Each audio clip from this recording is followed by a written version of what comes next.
Hello friends, मेरा आज का टॉपिक है ट्रांसपोर्टेशन इन प्लांट्स। तो सबसे पहले हम ये देखेंगे कि ट्रांसपोर्टेशन कैसे होता है प्लांट्स में। वाटर रेगुलेशन का काम कौन करता है, फूड रेगुलेशन का काम कौन करता है।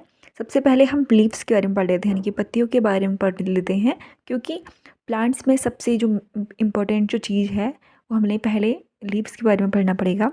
जो लीव्स होती हैं, यानी कि जो पत्तियाँ होती हैं, मैक्सिमम फोटोसिंथेसिस उन्हीं में होता है, क्योंकि क्लोरोफिल उसमें प्रेजेंट होता है ग्रीन कलर का, तो उसमें फोटोसिंथेसिस होता है। फोटोसिंथेसिस के लिए हमको कार्बन डाइऑक्साइड चाहिए, H2O चाहिए। वो सनलाइट के प्रेजेंस में, क्लोरोफिल के प्रेजेंस में ग्लूकोज बनाते हैं, साथ ही ऑक्सीजन और वाटर बनाते हैं। तो हमने लीव्स के बारे में एक चीज़ तो पढ़ ली कि लीव्स जो है हमारी, वो फोटोसिंथेसिस करती हैं। साथ ही में जो लीव्स का दूसरा काम होता है वो ट्रांसपीरेशन करना होता है, यानी कि वाष्पोत्सर्जन करना होता है। इसमें जो लीव्स होती हैं वो स्टोमेटा के थ्रू वाटर को वेपर फॉर्म में कन्वर्ट करती हैं, या वहाँ से वाटर के फॉर्म में उसको भेज देती हैं।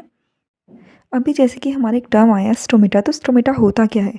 स्टोमेटा जो होता है वो लीव्स जो होती हैं उसमें छोटे छोटे से छेद होते हैं जो कि गैसों का आदान प्रदान करती हैं। और ये जो स्टोमेटा होते हैं ये तब खुलते हैं जब लीव्स में या हमारी सेल्स में पानी बहुत ज़्यादा हो जाता है, और ये बंद तब हो जाते हैं जब हमारी जो गार्ड सेल होती है वो श्रिंक हो जाती है। अब हम पढ़ेंगे कि प्लांट्स में वाटर रेगुलेशन का काम और फूड रेगुलेशन का काम कौन करता है। तो जैसे कि हमें पता है कि प्लांट्स में हमारी जाइलम और फ्लोएम दो टाइप के टिश्यू होते हैं जो कि परमानेंट टिश्यू होते हैं।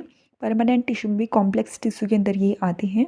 तो जाइलम का काम जो होता है वो प्लांट्स में वाटर एंड मिनरल्स को रेगुलेट करना होता है या ट्रांसपोर्ट करना होता है, और फ्लोएम का काम जो होता है वो प्लांट्स में फूड को ट्रांसपोर्ट करने का होता है।